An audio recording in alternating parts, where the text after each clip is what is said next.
Hey folks, Fernando doing another video regarding Star Citizen, and in this case I want to do a short video regarding why the Anvil Spirit, especially the C1, which is maybe the more useful of the three versions, is really nowhere near as good as the one that you see here in the background, the Cutty Black, the beloved Cutlass Black that has been around for a lot longer and is simply a lot better. I mean, the Spirit C1, you have the A1 bomber variant, the E1 that is supposed to be for carrying passengers, which is a non-existent game loop at this moment. Yes, that's pretty much useless. So the more useful of the three is clearly the C1, the one in which you're looking at a ship that's competing for that jack of all trades, master of none, yet better than master of one, a kind of category.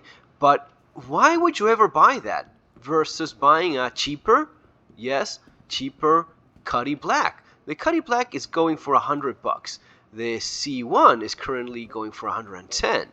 Now, you can also get the Cutty Black in-game with very little effort. It's under 2 mil, so it's really not all that more expensive. One of the things we learned from the QA is that you only have one entrance point. So yes, you have a ramp there in the back. Yes, just like the Cutty, you have a ramp here in the back.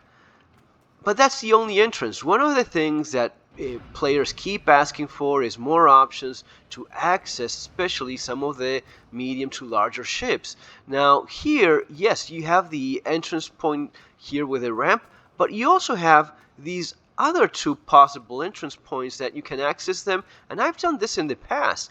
You can access these in space, no problem, on both sides. So you actually have 3 potential entry points in your Cutlass.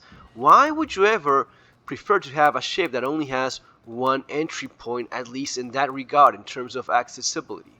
Now, yes, you cannot access this just jumping, but it's been the case many times that you find, especially if you're like in a mining outpost, you can claim a vehicle. And again, I've done this many times. You can claim a vehicle, jump on top of the vehicle, jump into your ship. That is not all that hard to do, and depending on the terrain, you may just find ways, or if the gravity in one of the moons is low enough, yeah. In terms of guns, well, you see this yourself. You have 4 size 3 hardpoints in your Cutlass Black. In this case, I have these with FL33 cannons, but in your C1 Spirit, it's going to be 2 size 3 and 2 size 2. So you have less firepower for the pilot. Not only that, what's even a lot worse is that on the outside, you can appreciate there, I have a turret, right? It's a 360-degree turret in my cargo ship. Now, this is not existent in any of the variations of the Spirit. They only point backwards, which is completely ridiculous, and we saw in the discussion forums how people are complaining about it. Why would you ever do that? Why would you have a turret that is less useful than the one we already have in the competition? So you have a decent gun rack, you have your beds, you have a turret that you can access without any problem. Why would you ever go with a ship that is limiting you in such a way? Right? It just makes no sense. Why wouldn't they do this exact same thing, 360 degrees? They could have had this exact same thing in the Spirit, yet they chose not to. In terms of cargo capacity, that is the only thing in which the Spirit C1 beats the Cutty. But you're talking about a minimal difference. You're talking about 46 SCU versus 48. Either one of these is going to be very limited in terms of profit margins for cargo.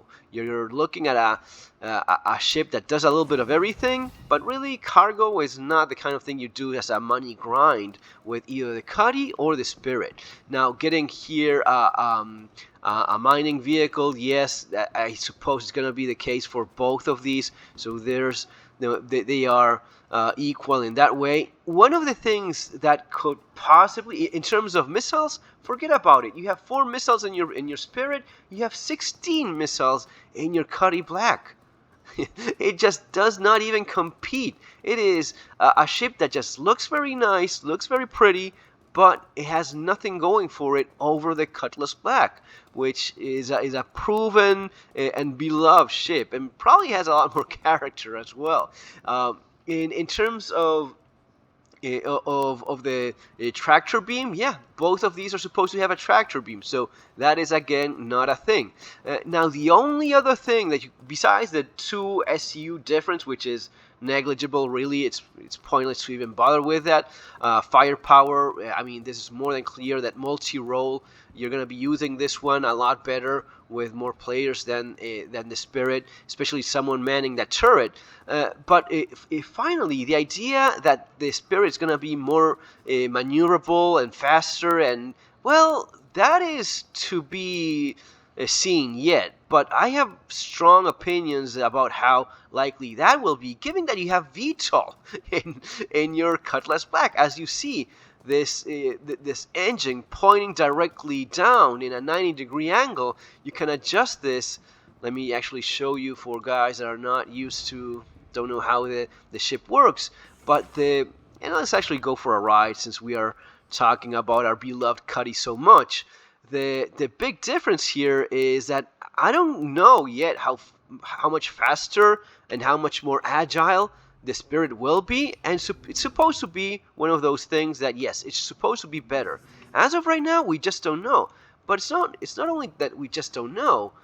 We have here a ship that has VTOL engines. With K, pressing on K, you flip these for extra maneuverability and an agility that I very much doubt the Spirit will have with a good pilot. If you know what you're doing, the agility that you get out, and there's some good videos of people using the Cuddy in combat.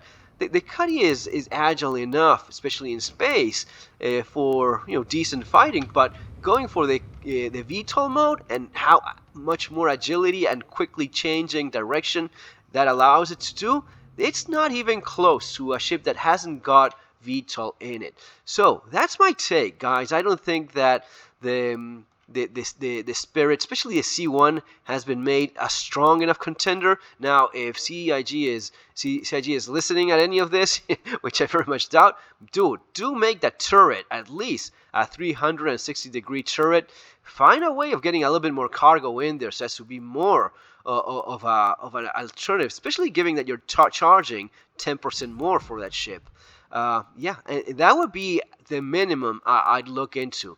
And yes, you definitely should have a turret in your C1 as well, and one that does a 360-degree turn. Folks, if you enjoy this little review of the capabilities of the Spirit C1 and the Spirit series compared to the already available in-game Cuddy Black, let me know in the comments. Subscribe to the channel, and if you're looking to play Star Citizen, do use the referral code that you have available below. It's giving you 5,000 bucks extra credit money, and soon enough with the expo you'll probably get some bonus ship or something very, very cool. See you on the next video. Take care.